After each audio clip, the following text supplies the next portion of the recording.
Salam Channel, menggemakan tauhid, menebar sunnah. Bismillahirrahmanirrahim. Assalamualaikum warahmatullahi wabarakatuh. Alhamdulillahi rabbil alamin. Nahmaduhu wa nasta'inuhu wa nastaghfiruh. Wa na'udzu billahi min syururi anfusina wa min sayyiati a'malina. May yahdihillahu fala mudilla lahu wa may yudlil fala hadiyalah. Ashhadu an la ilaha illallah wahdahu la syarika lah wa ashhadu anna Muhammadan abduhu wa rasuluh la nabiyya wa rasula ba'dah, amma ba'du.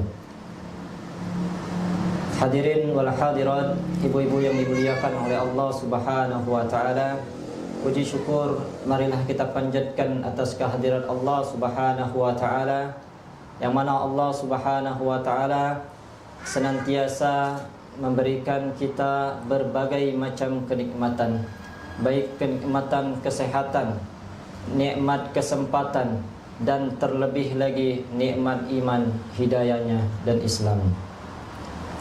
Salawat dan salam semoga tetap tercurahkan kepada sosok suri tauladan kita, Nabi Muhammad sallallahu alaihi wasallam.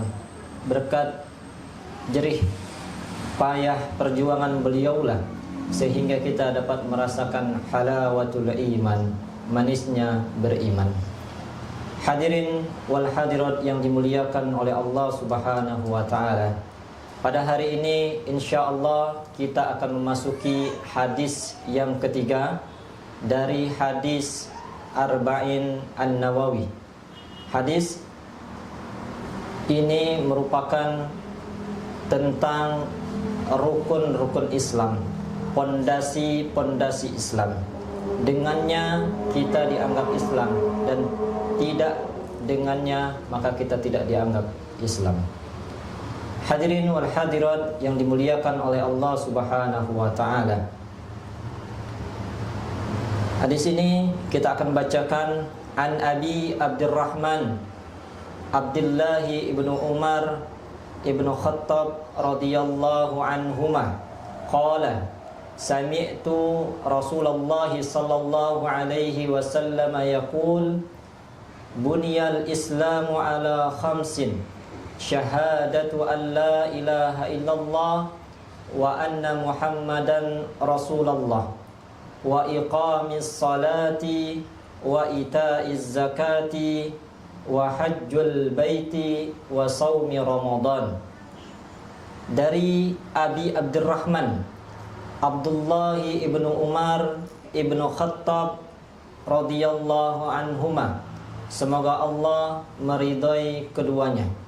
Qala, dia berkata, sami'tun nabiyya sallallahu alaihi wasallam yaqul, aku mendengar Nabi Muhammad sallallahu alaihi wasallam bersabda, buniyal islamu ala khamsin, Islam itu terdiri atas 5 pilar, 5 pondasi. Syahadatu an la ilaha illallah, yang pertama syahadat an la ilaha illallah, tidak ada Tuhan selain Allah.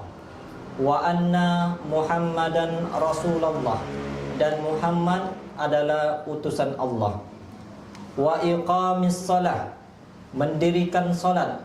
Wa ita'iz zakah, menunaikan zakat. Wa hajjul baiti, dan haji ke Baitullah. Wa saumi Ramadan, dan berpuasa di bulan Ramadan. Rawahu Muslim, diriwayatkan oleh Imam Muslim. Ibu-ibu yang dimuliakan oleh Allah Subhanahu wa taala,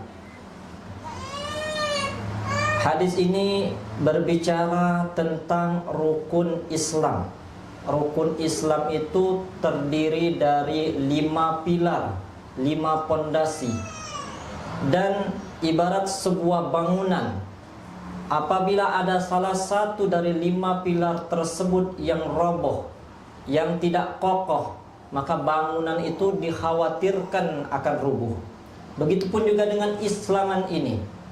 Islam seseorang itu terdiri dari 5 pondasi.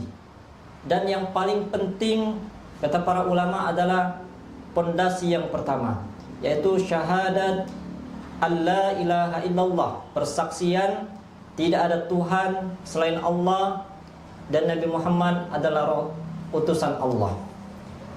Kemudian 4 rukun Islamnya juga termasuk pondasi, tetapi bukan pondasi yang dasar.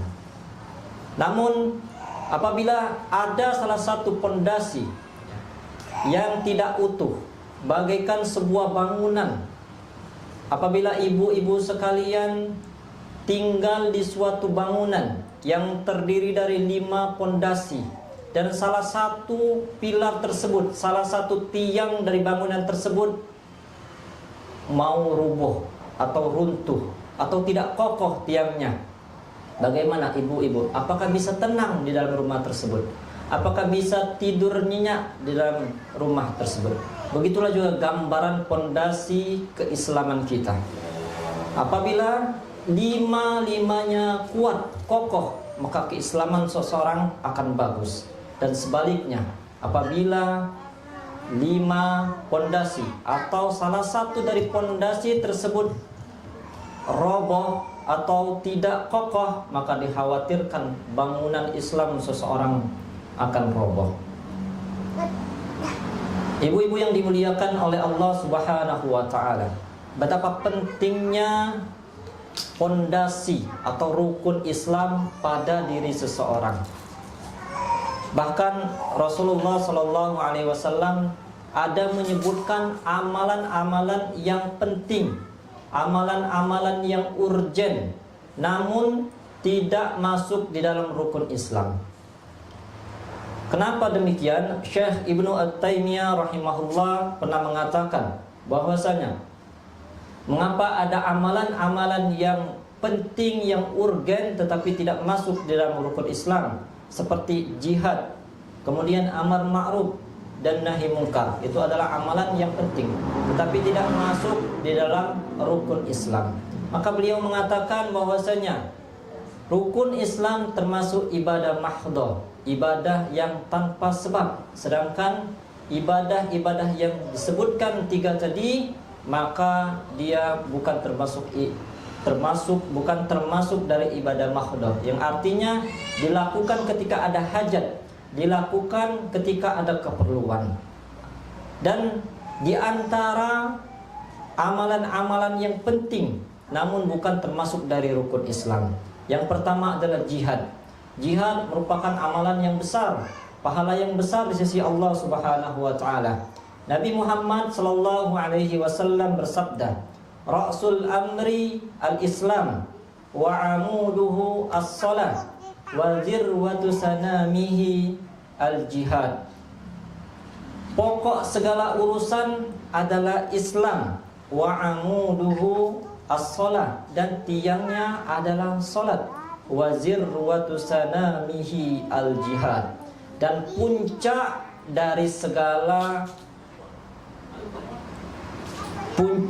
tertingginya dari segala ibadah yaitu adalah al-jihad. Hadirin yang dimuliakan oleh Allah Subhanahu wa taala. Yang kedua adalah amar ma'ruf dan nahi mungkar. Ini juga merupakan amalan yang penting tetapi bukan termasuk dari rukun Islam. Kenapa amar ma'ruf dan nahi mungkar penting? Karena itulah yang diperintahkan oleh Allah Subhanahu wa taala. Bahkan Allah Subhanahu wa taala melaknat orang-orang Yahudi, kaum Yahudi, disebabkan mereka tidak mau nahi mungkar di antara mereka. Allah Subhanahu wa taala berfirman di dalam surah Al-Maidah ayat 79, "Kanu la yatanahawna 'an munkarin fa'alu labi'sa ma kanu yaf'alun." Mereka tidak mencegah kemungkaran di antara mereka. Labi'sa ma kanu yaf'alun. Sungguh buruk perbuatan mereka. Itulah makanya Yahudi dilaknat oleh Allah Subhanahu wa taala. Ibu-ibu yang dimuliakan oleh Allah Subhanahu wa taala, dan juga ketika seseorang hidupnya acuh tak acuh, ada kemungkaran di depan matanya, namun dia tidak mau nahi mungkar, tidak mau mencegah kemungkaran, maka dikhawatirkan bukan saja orang-orang yang zalim yang terkena azab dari Allah Subhanahu wa taala, bukan hanya orang-orang yang berbuat dosa, berbuat kemaksiatan, berbuat kefasikan yang mendapatkan azab dari Allah Subhanahu wa taala. Bahkan orang yang soleh pun juga akan mendapatkan azab dari Allah Subhanahu wa taala apabila dia mendiamkan kekufuran atau kemaksiatan atau kemungkaran yang ada di depan matanya. Rasulullah sallallahu alaihi wasallam bersabda, "Innan nasa idza ra'au zalimu falam ya'khudhu ala yadayhi aw syaka an ya'ummuhumullahu bi'iqabin min." Manusia jika melihat kemungkaran falam ya'khudhu ala yadayhi, maka dia tidak mencegah dengan tangannya, aw syaka an ya'ummuhumullahu bi'iqabin min, maka dikhawatirkan Allah mengumumkan untuk mengikop mereka semua. Yang diikop, yang diberi musibah, yang dihukum bukan hanya orang-orang yang berbuat maksiat saja. Orang-orang yang soleh pun akan juga terkena dari musibah tersebut, akan terkena dari azab Allah Subhanahu wa taala. Maka apabila kita melihat kemungkaran dan orang-orang yang berbuat mungkar mengatakan, "Kami yang berbuat mungkar, kenapa kalian yang ribut? Kenapa kalian yang tidak senang? Kan kami yang berbuat kemungkaran, kami yang akan diazab." Maka katakan, "Wahai orang-orang yang berbuat mungkar, semoga Allah telah memberi hidayah kepada kalian.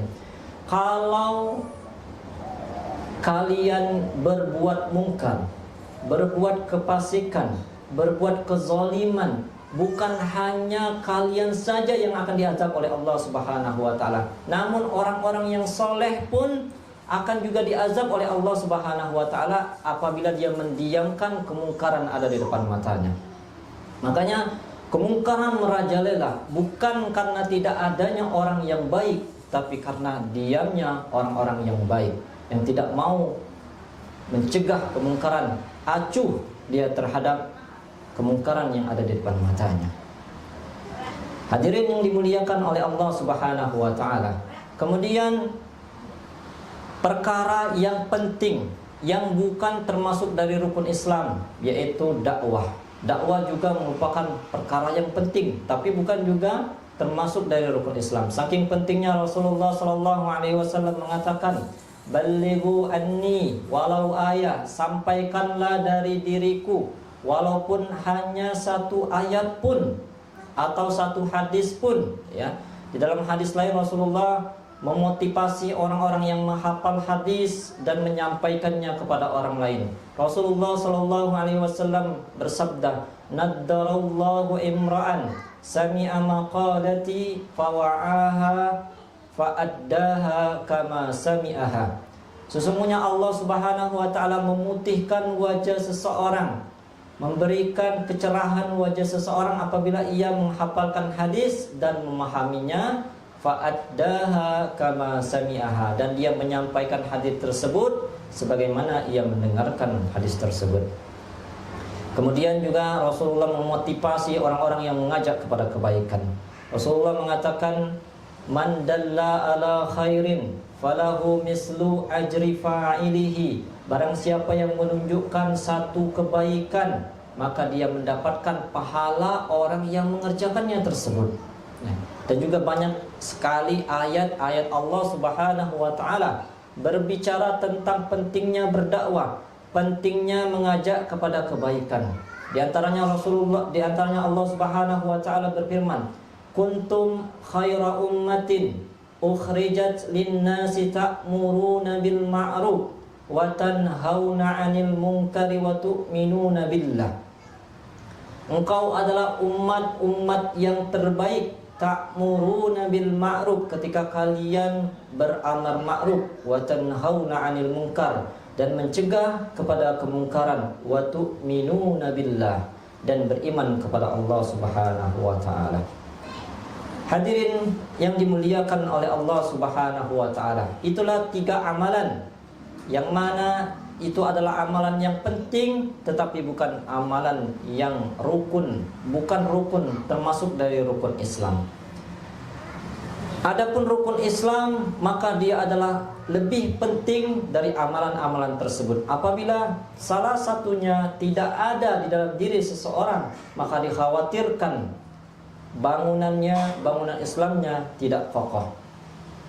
Kemudian ibu-ibu yang dirahmati oleh Allah Subhanahu wa taala, 5 bangunan Islam tersebut, 5 pondasi Islam tersebut. Yang pertama adalah syahadatu alla ilaha illallah, bersyahadat bahwasanya tidak ada Tuhan selain Allah, wa anna Muhammadan Rasulullah, dan Muhammad adalah utusan Allah, wa iqamis salat, dan mendirikan salat, wa itaiz zakah, dan menunaikan zakat, wa shaum wa hajjul baiti, dan haji ke Baitullah, wa shaumi Ramadan, dan berpuasa di bulan Ramadan. Ibu-ibu yang dimuliakan oleh Allah Subhanahu wa taala, apabila seseorang sudah melaksanakan 5 amalan rukun Islam tersebut, maka bangunannya akan kokoh, bangunannya akan berdiri tegak lurus. Namun sejatinya kita seseorang muslim dianjurkan oleh Allah Subhanahu wa taala senantiasa berlomba-lomba dalam kebaikan. Fastabiqul khairat, berlomba-lombalah kalian dalam kebaikan. Dan Rasulullah juga pernah mengatakan, jika kalian meminta surga, maka mintalah surga Firdaus, yaitu surga yang tertinggi. Begitupun juga kita jangan puas dengan amalan yang wajib-wajib saja, namun kita menginginkan bangunan Islam kita dengan sempurna. Bagaimana cara menyempurnakan, menghiasi bangunan-bangunan Islam kita, yaitu dengan memperbanyak amalan-amalan sunnah di dalam setiap rukun Islam tersebut. Salat wajib, ada salat sunnahnya. Zakat, ada zakat wajibnya, ada sedekahnya sebagai amalan sunnahnya. Haji, ada umrah yang melengkapi dari amalan haji tersebut. Begitupun juga dengan puasa Ramadan, puasa yang wajib, ada puasa sunnah yang akan melengkapi bangunan-bangunan tersebut. Dan amalan-amalan yang sunnah ini sangat penting untuk menambal kekurangan-kekurangan ketika kita melakukan amalan wajib. Contohnya, ketika kita dalam sholat, mungkin ada 2 orang yang berdiri sama-sama menghadap kiblat, tapi yang A mendapatkan pahala di sisi Allah Subhanahu wa taala misalkan 90, yang B hanya mendapatkan nilai pahala 70. Kenapa yang A lebih mendapatkan pahala 90 dan yang B mendapatkan 70? Mungkin ketika dia sama-sama sholat, yang A khusyuknya lebih tinggi, yang B banyak pikiran, ya. Ketika sholat mikirkan apa? Mikirkan mungkin masakannya belum diangkat, ya, atau jemurannya belum diangkat, kuncinya hilang, terpikir, ya. Itu merupakan godaan syaitan yang harus kita lawan. Namun Rasulullah SAW memberikan resep bagaimana kita melengkapi kekurangan di dalam sholat wajib kita, yaitu dengan sholat sunnah, terutama sholat sunnah qabliyah dan sholat sunnah ba'diyah. Maka itu untuk melengkapi sholat wajib kita yang kekurangan. Rasulullah SAW bersabda, Inna awwala ma yuhasabu bihil abdu yawmal qiyamati as-salatul maktubah. Fa in atammaha wa illa qila zuru hal lahu min tatawwu'in. Fa in kana lahu tatawwu'un ukmilatil fariidah min tatawwu'ihi. Thumma yuf'alu bisairil a'mali mafruḍah mislu dzalik. Allah Subhanahu wa taala, sesungguhnya orang yang pertama kali dihisab dari seorang hamba pada hari akhirat kelak, yaumal qiyamah kelak, yaitu as-salatul maktubah, yaitu salat wajibnya. Fa in atammaha, jika salat wajibnya sempurna, Wa illa kilang zuru hallahu min tatawu'in. Dan apabila dia tidak sempurna, masih banyak kekurangan di dalam salat wajibnya, maka kata Allah Subhanahu wa taala, unzuru, lihatlah, hallahu min tatawu'in, apakah ada amalan salat sunnahnya. Fa in kana lahu tatawu'un ukmilatil fariidha min tatawu'ihi. Maka apabila ada salat sunnahnya yang banyak, salat sunnah ba'diyah, salat sunnah qabliyah, kemudian ada salat sunnah duha, kemudian ada salat qiyamul lail, ada salat tahajud, dan salat sunnah yang lain, maka itu bisa menambal kekurangan tersebut. Maka kata Allah, fa in kana lahu tatawwu, apabila ada salat sunnah, maka sempurnakanlah salat wajib tadi, tambahlah kekurangan di salat yang wajib tadi dengan salat-salat yang sunnah. Summa yaf'alu bisairil a'malil mafruḍah mislu dzalik. Kemudian begitu juga dengan amalan-amalan yang lain seperti puasa, zakat, haji, itu akan ditambal dengan amalan-amalan yang sunnah yang kita kerjakan. Begitu juga Rasulullah Shallallahu Alaihi Wasallam mengatakan di dalam haji, ya, ada sunnahnya di dalam haji, yaitu al-umratu ilal umrati kaffaratun ma bainahuma wal hajjul mabrur laisa lahu jazaa'un illal jannah. Umrah dengan umrah berikutnya kaffaratun bainahuma, mempunyai penghapusan dosa di antara keduanya. Wal hajju mabrur, dan haji yang mabrur tidak ada balasannya illal jannah, kecuali surganya Allah Subhanahu wa taala. Maka ketika kita kurang di dalam melaksanakan ibadah haji, mungkin tercampur dengan perdebatan antara suami dan istri, perdebatan antara anak dan orang tua, antara kakak dan adik, mungkin dalam melaksanakan yang wajib-wajibnya kita tidak sempurna, maka kita sempurnakan dengan yang sunnah-sunnah, dan juga kita sempurnakan ibadah haji kita dengan umroh. Namun hadirin yang dimuliakan oleh Allah Subhanahu wa taala, ada yang perlu digarisbawahi. Jangan sampai kita memprioritaskan yang sunnah tapi mengabaikan yang wajib. Kita harus lebih mendahulukan yang wajib baru yang sunnah. Jangan sampai kita bangun di tengah malam untuk sholat tahajud, namun subuhnya kita kebablasan, kita bolong, ya.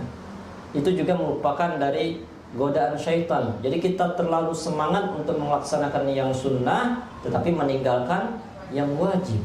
Maka harus sinkron, harus sungguh, ya. Amalan yang wajib itu jauh lebih dicintai oleh Allah Subhanahu wa taala dibandingkan amalan yang sunnah. Setinggi-tingginya amalan sunnah, amalan yang wajib lebih tinggi, lebih dicintai dan lebih disukai oleh Allah Subhanahu wa taala. Misalkan, ya, Rasulullah sallallahu alaihi wasallam bersabda, "Raka'atul fajri khairum minad dunya wa ma fiha." 2 rakaat sebelum salat subuh itu lebih baik dari dunia dan isinya, ya. Salat sunnah qabliyah subuh itu pahalanya lebih baik dari dunia dan isinya. Kapan akan diberikan pahala tersebut? Di akhirat kelak, ya. Kalau di dunia ini tidak akan diberikan. Susah kita bawanya, ya, dikasih dunia dan isinya, bagaimana kita bawanya? Maka Allah tahu kapan kita mendapatkan pahala tersebut, yaitu di akhirat kelak. Nah, pahala yang besar ini, ya, Allah lebih mencintai salat subuh 2 rakaat dibandingkan salat sunnah 2 rakaat sebelum subuh. Sangat lebih besar pahalanya di sisi Allah Subhanahu wa taala. Kemudian juga Rasulullah sallallahu alaihi wasallam bersabda, "Wa ma taqarraba ilayya 'abdi bi syai'in ahabba ilayya mimma aftaradtuhu 'alaihi wa la yazalu 'abdi yataqarrabu ilayya bin nawafili hatta uhibba." Tidaklah seorang hamba mendekat kepadaku bi syai'in uhibbu ilayya, dengan yang aku cintai, mimma tarattuhu fihi, dari yang telah aku wajibkan bagi mereka. Jadi untuk mendekati Allah Subhanahu wa taala, maka Allah mencintai kita mendekatkan kepada Allah dengan mengamalkan yang wajib. Kemudian wala yazalu 'abdi yataqarrabu ilayya bin nawafil hatta uhibba. Senantiasa hambaku mendekatkan diri kepadaku dengan yang sunnah-sunnah sampai aku mencintainya. Maka kita fokus dulu yang wajib, kemudian setelah kita fokus bisa mengamalkan yang wajib, kita tambahi, kita hiasi bangunan-bangunan Islam kita dengan amalan-amalan yang sunnah. Hadirin ibu-ibu yang dimuliakan oleh Allah Subhanahu wa taala.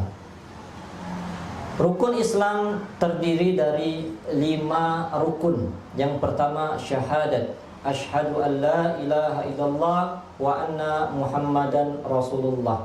Bersaksi bahwasanya tidak ada Tuhan selain Allah dan Nabi Muhammad adalah utusan Allah.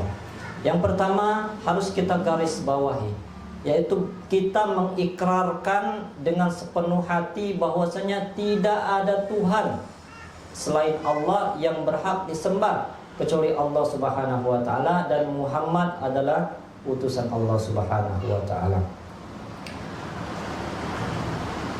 Permisalan, ada seorang pencuri yang dipanggil hakim untuk datang di dalam persidangan. Kemudian seorang saksi tersebut dia menyaksikan orang yang mencuri, dia saksi sebagai orang yang mencuri. Maka ketika saksi tersebut dipanggil oleh hakim, lalu hakim bertanya kepada saksi tersebut, apakah kamu melihat orang yang mencuri tersebut? Maka si saksi tersebut menjawab, tidak. Apakah kamu tahu siapakah nama orang yang mencuri tersebut? Maka si saksi menjawab, tidak. Dan ditanya terus bagaimana waktunya, tempatnya, kejadiannya bagaimana, dan yang bersaksi ini dia tidak tahu, bahkan ya ragu-ragu menjawab pertanyaan tersebut. Ketika seorang hakim bertanya tersebut, kira-kira persaksian seorang saksi tersebut akan diterima atau tidak? Dikhawatirkan apabila dia bersaksi dengan jawaban yang ragu, jawaban yang tidak meyakinkan, maka dikhawatirkan persaksiannya akan ditolak. Begitupun juga kita persaksian tidak ada Tuhan selain Allah dan Nabi Muhammad adalah utusan Allah. Apakah persaksian kita akan diterima oleh Allah Subhanahu wa taala di akhir zaman, di yaumil qiyamah nanti atau tidak ya? Apabila kita bersaksi tidak ada Tuhan selain Allah, tetapi sebagian ibadah kita serahkan kepada selain Allah Subhanahu wa taala. Kita berdoa kepada Allah Subhanahu wa taala. Di sisi lain juga kita berdoa kepada wali-wali Allah, meminta kepada kuburan, meminta kepada yang gaib, percaya terhadap keris, percaya terhadap jimat. Kita yakin Allah yang mengatur alam semesta ini, tapi kita juga meyakini ada syaitan-syaitan yang bisa menurunkan hujan, ada pawang-pawang yang bisa mengalirkan angin untuk hujan di sini, hujan di situ.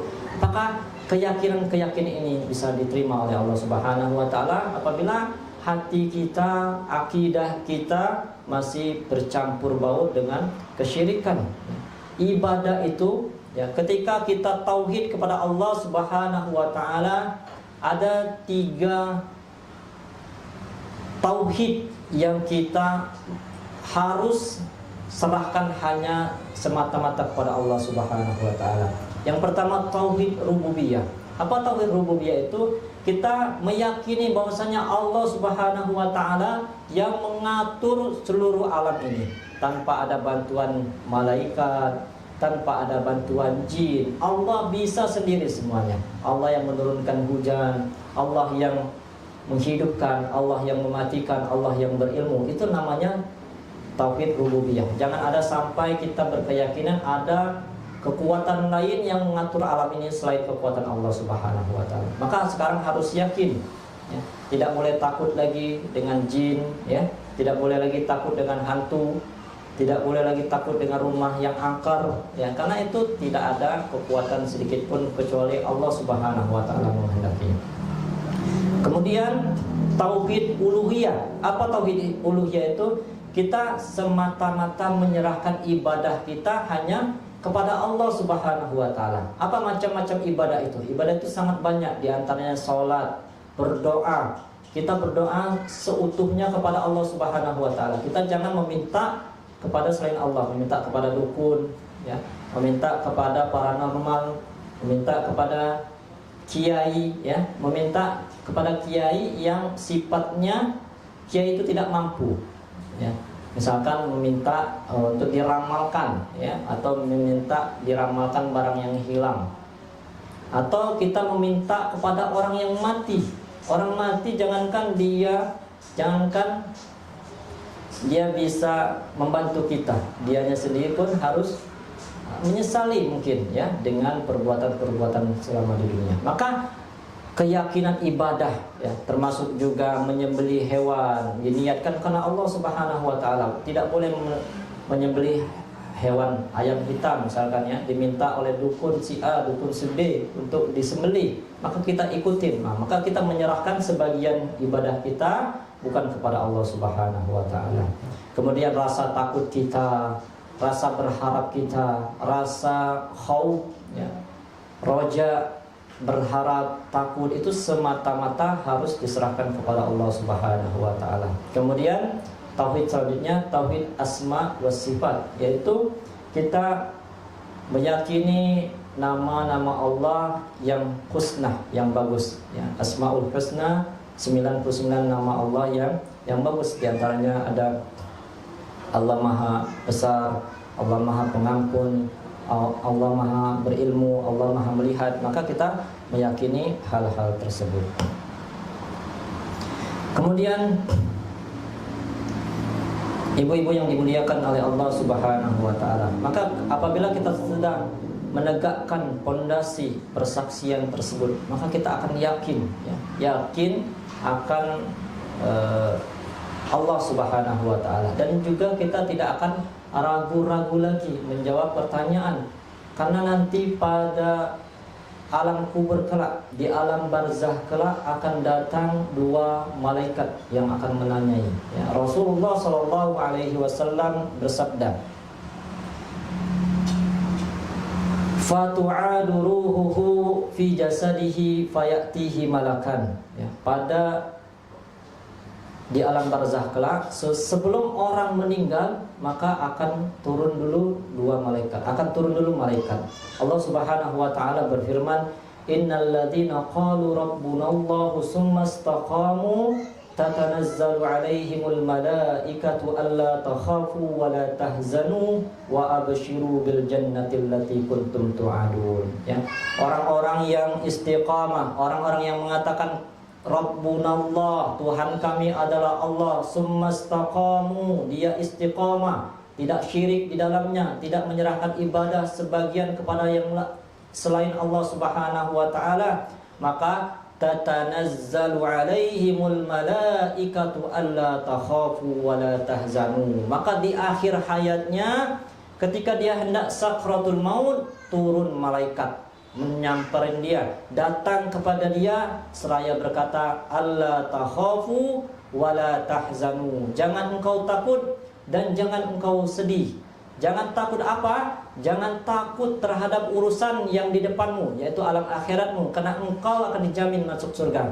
Wa la tahzanu, dan jangan engkau sedih terhadap urusan duniamu, urusan yang di belakangmu. Kenapa? Karena urusan anakmu, urusan harta-hartamu, urusan keluargamu sudah Allah Subhanahu wa taala yang menjamin, ya. Ihfazillah yahfazka. Jika engkau menjaga Allah Subhanahu wa taala, Allah akan menjaga kalian. Wa abshiru bil jannati allati kuntum tu'adun, dan bergembiralah dengan kabar gembira, engkau dijanjikan surga yang telah dijanjikan kepada kalian. Maka ketika dia di dalam kubur, fatu'adu ruhuhu fi jasadihi fayatihi malakan, maka datanglah dua malaikat seraya akan bertanya fayajlisanihi fayaqulani lahu, ya, maka dia akan mendudukkan si mayit tersebut dan berkata, man rabbuka. Orang-orang yang beriman akan menjawab, fayaqulu rabbi Allah, Tuhanku adalah Allah. Fayaqulani lahu ma dinuk. Kemudian dia berkata lagi, apa agamamu? Fayaqulu diniyal Islam, agamaku adalah Islam. Fayaqulani lahu, maka dia berkata lagi, ma hadzal rajulul alladzi ba'asa fikum, fayaqulu huwa Rasulullah sallallahu alaihi wasallam. Kemudian orang beriman tersebut ditanya, siapakah lelaki yang diutus kepada kalian? Maka dia menjawab, ia adalah Rasulullah sallallahu alaihi wasallam. Orang yang beriman, yang persaksiannya, syahadatnya ikhlas karena Allah Subhanahu wa taala, tanpa ada campur kesyirikan, tanpa ada campur dia mensyirikkan Allah Subhanahu wa taala, menyerahkan sebagian ibadahnya bukan kepada Allah Subhanahu wa taala, maka dengan mudah menjawab pertanyaan dua malaikat tersebut. Siapa dua malaikat tersebut? Qila lahu munkar wal akhar nakir, ya. Dua malaikat tersebut adalah munkar dan nakir. Maka Allah Subhanahu wa taala berfirman terhadap gampangnya orang-orang beriman tersebut dalam menjawab pertanyaan-pertanyaan malaikat tersebut. Allah Subhanahu wa taala berfirman di dalam surah Ibrahim ayat 27, yusabbitullahu alladhina amanu bil qawli tsabiti fil hayatid dunya wa fil akhirah. Allah Subhanahu wa taala mengokohkan orang-orang yang beriman bil qawli tsabit, dengan perkataan yang kokoh, fil hayatid dunya, di dalam kehidupan dunia, wa fil akhirah, dan di dalam kehidupan akhirat, yakni ketika menjawab pertanyaan malaikat munkar dan nakir, dia mudah dalam menjawab pertanyaan-pertanyaan tersebut. Begitupun juga syahadat kita kepada Rasulullah sallallahu alaihi wasallam. Allah Subhanahu wa taala mengatakan di dalam surah Al-Hasyr ayat 7, wa ma ataakumur rasulu fakhuzuhu wa ma nahakum anhu fantahu. Apa yang diberikan oleh Rasul, fakhuzuhu, maka ambillah, wa ma nahakum anhu fantahu, dan apa yang telah dilarang oleh Rasul, fantahu, maka jauhilah, ya. Jadi tidak ada lagi anggapan ketika Rasulullah Sallallahu Alaihi Wasallam mengajarkan sesuatu, kita bertanya, oh ini sudah tidak relevan dengan zaman, ya. Bukan zamannya lagi kita menerapkan ajaran Rasul, maka tidak ada lagi pertanyaan-pertanyaan tersebut, tidak ada lagi keyakinan tersebut. Kita yakin ketika Rasulullah Sallallahu Alaihi Wasallam memerintahkan, maka kita kerjakan tanpa ada keraguan-raguan.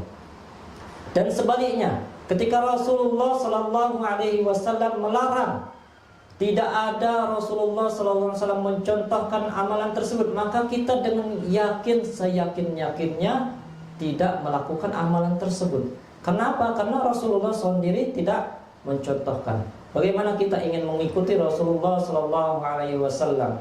Kita beribadah sesuai dengan tuntunan Nabi Muhammad Sallallahu Alaihi Wasallam, tetapi kita tidak mau mengikuti aturannya Rasulullah. Kalau kita tidak mau mengikuti aturan Rasulullah, terus aturan siapa yang kita ikuti? Aturan siapa yang akan menjadi rujukan kita? Aturan siapa yang akan kita lihat kalau bukan aturan dari Allah dan bukan dari aturan Rasul? Maka apa yang dikatakan ilmu itu yaitu ma qalallahu Rasul, ya. Apa yang dikatakan ilmu itu yaitu apa yang dikatakan oleh Allah dan Rasulnya, dan selain yang dikatakan oleh Allah dan yang selain yang dikatakan oleh Rasul, maka itu tidak termasuk ilmu. Maka untuk mendalami akidah kita dengan untuk menghiasi syahadat kita, perbanyaklah belajar akidah, memahami betul-betul Tuhan kita Allah Subhanahu wa taala, mengenal Allah Subhanahu wa taala, dan mengenal Rasulullah sallallahu alaihi wasallam. Kemudian rukun yang kedua dari rukun-rukun Islam yaitu wa iqamis shalah, mendirikan sholat. Sholat Rasulullah Shallallahu Alaihi Wasallam mengatakan sholat itu adalah termasuk dari tiang agama. Dan Rasulullah Shallallahu Alaihi Wasallam mengatakan di dalam hadis ini dengan kata-kata menegakkan sholat, wa iqamis sholat, bukan adaun atau menjalankan. Artinya ketika seseorang mendirikan sholat, maka semuanya didirikan. Wajibnya didirikan, rukunnya didirikan, sunnah-sunnahnya didirikan, khusyuknya juga didirikan. Maka apabila dia sempurna dengan hal-hal yang tersebut, maka ibadahnya, sholatnya akan sempurna. Dan juga di dalam sholat ini juga merupakan rukun yang sangat penting. Bahkan ada perkataan dari para ulama ketika ulama bahkan sepakat ketika seseorang meninggalkan sholat dengan berkeyakinan bahwasanya sholat itu bukan kewajiban dari Allah Subhanahu wa taala. Contohnya, ada orang-orang mengatakan saya sudah tidak wajib lagi sholat. Kenapa? Karena saya makamnya berbeda. Antum kalian kalau sholat di masjid, saya sholatnya di Mekah, maka saya tidak lagi wajib sholat. Maka orang-orang seperti ini, kata para ulama, sudah sepakat para ulama mengatakan bahwa mereka telah kafir. Kenapa? Karena dia mengatakan sholat tidak wajib bagi dirinya. Maka hukum yang pertama, orang-orang yang meninggalkan sholat dengan berkeyakinan bahwa sholat itu tidak wajib, maka ulama sepakat bahwa orang tersebut kafir. Dan yang kedua, orang yang meninggalkan sholat dengan alasan malas, tapi dia berkeyakinan bahwasanya sholat itu wajib. Sholat ini masih wajib dari Allah Subhanahu wa taala, tapi dia mungkin merasakan bosan, malas, akhirnya dia tidak mengerjakan sholat. Maka ada dua, maka ulama berbeda pendapat dalam hal ini. Pendapat yang pertama mengatakan kafir, dan yang pendapat yang kedua adalah mengatakan tidak kafir, tapi dia fasik, berbuat dosa yang besar. Ulama yang pertama mengatakan kenapa mereka kafir? Dalilnya dari Nabi Muhammad SAW. Rasulullah SAW bersabda, Al-ahdu alladhi bainana wa bainahum as-salah, faman tarakaha faqad kafara. Perjanjian di antara kita dan di antara mereka adalah salat. Barang siapa yang meninggalkannya, maka dia kafir. Kemudian Rasulullah SAW juga bersabda, Inna bainar rajul wa bainas syirka wal kufr tarkus shalah. Sesungguhnya antara seseorang dengan kesyirikan dan kekufuran yaitu meninggalkan salat. Ulama yang pertama mengatakan kafir di sini benar-benar kafir. Dia keluar dari agama Islam.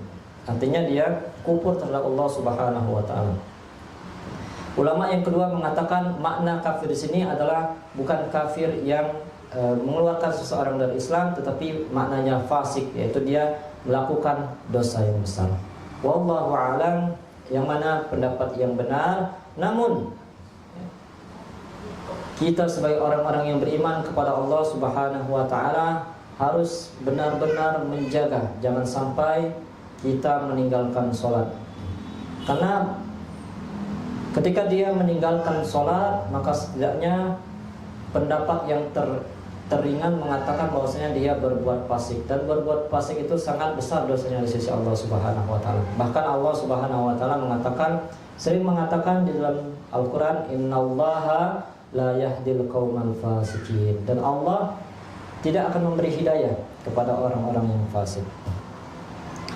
Kemudian ibu-ibu yang dimuliakan oleh Allah Subhanahu wa taala, rukun Islam yang selanjutnya, rukun Islam yang pertama yaitu syahadat bahwasanya tidak ada Tuhan selain Allah dan Muhammad adalah utusan Allah. Rukun Islam yang kedua yaitu mendirikan salat, dan yang ketiga wa itaiz zakat, yaitu menunaikan zakat. Maka zakat juga merupakan kewajiban oleh Allah Subhanahu wa taala. Barang siapa yang sudah sampai nisabnya, kemudian sudah berlalu haulnya, maka diwajibkan dia menunaikan zakat, baik itu zakat fitrah kemudian zakat mal, zakat perdagangan, zakat profesi dan lain-lainnya, zakat peternakan, maka dia apabila sudah sampai kepada nisabnya maka dia diwajibkan membayar zakat. Dan juga zakat ya, ada ibadah sunnahnya. Apa ibadah sunnah dari zakat tersebut? Yaitu sedekah. Jadi untuk menghiasi bangunan Islam tersebut, untuk menghiasi pondasi zakat, maka kita perbanyak dengan memperbanyak sedekah. Rasulullah SAW pernah bertanya kepada para sahabatnya. Rasulullah SAW mengatakan, ayyukum mal warithihi ahabbu ilaihi min malihi. Barang siapakah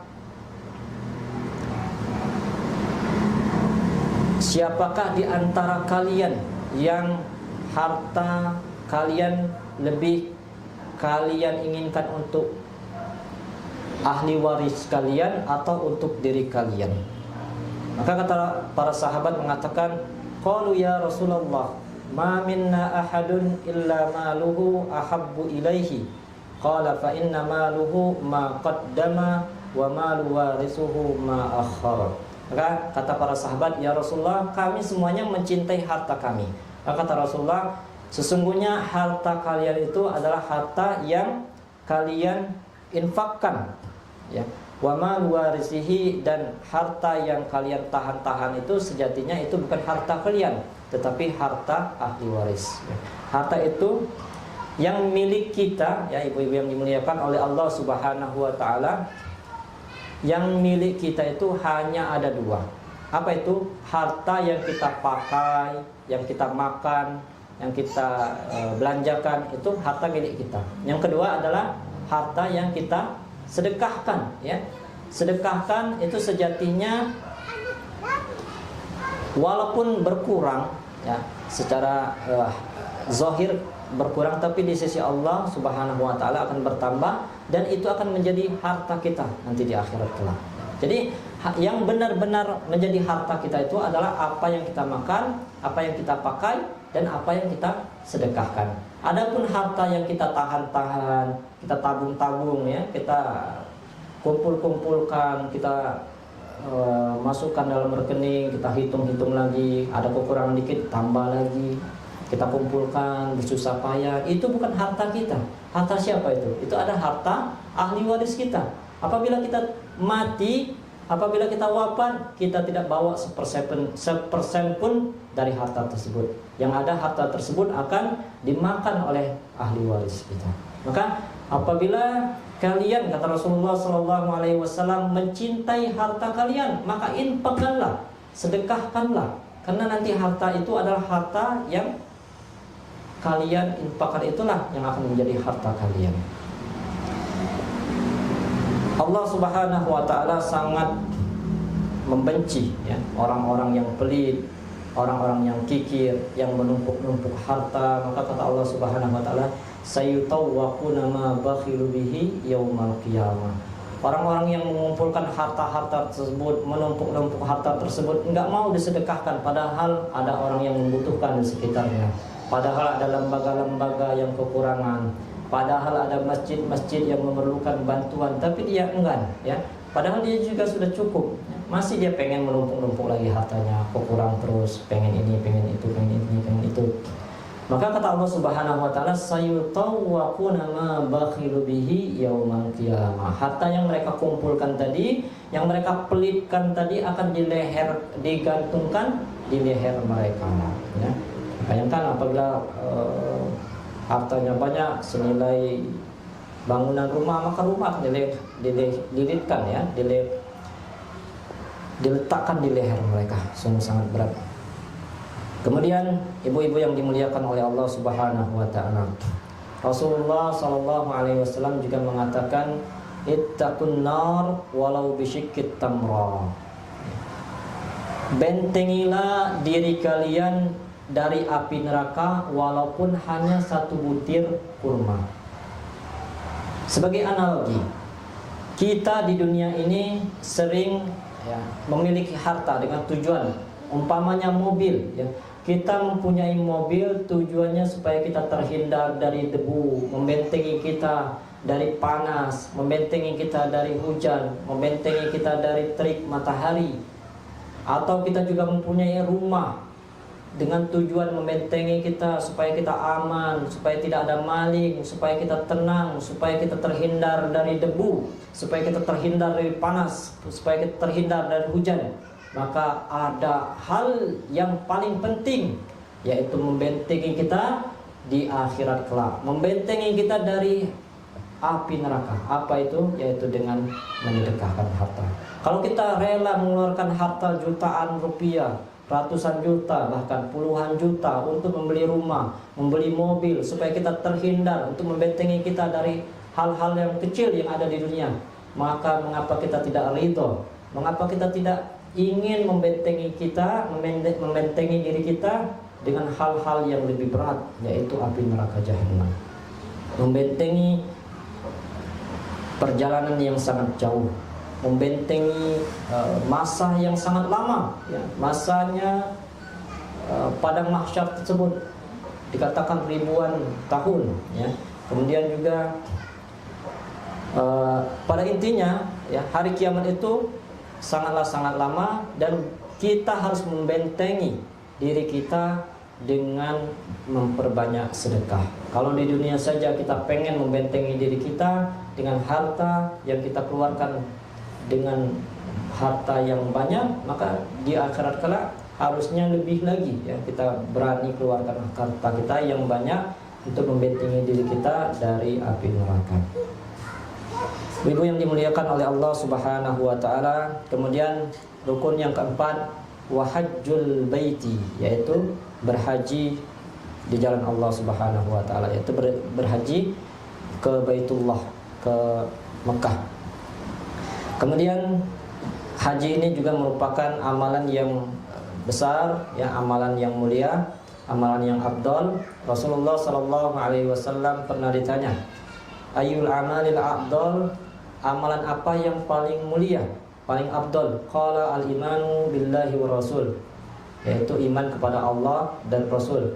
Qila thumma madza? Kemudian dia bertanya lagi, kemudian apa lagi? Qala al-jihadu fi sabilillah. Rasulullah menjawab, jihad di jalan Allah.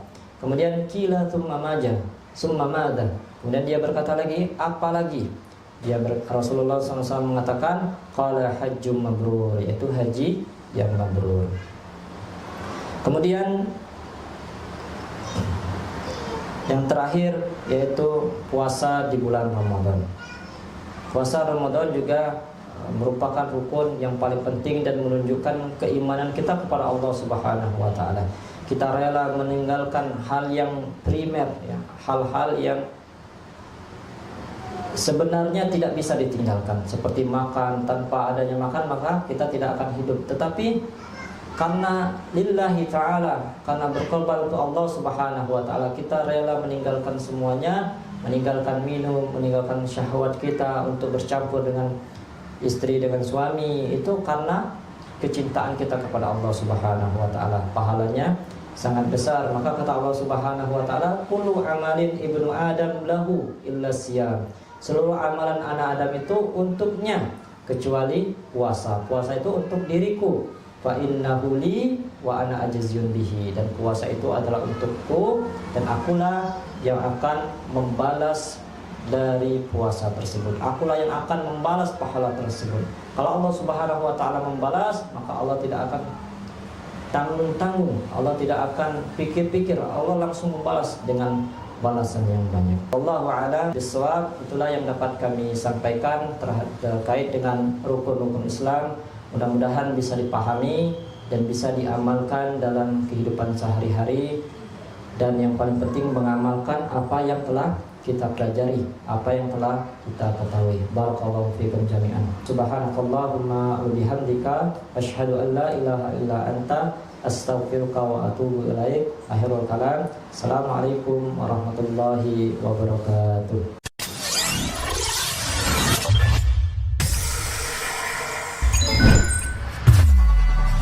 Darussalam Channel, menggemakan tauhid, menebar sunnah.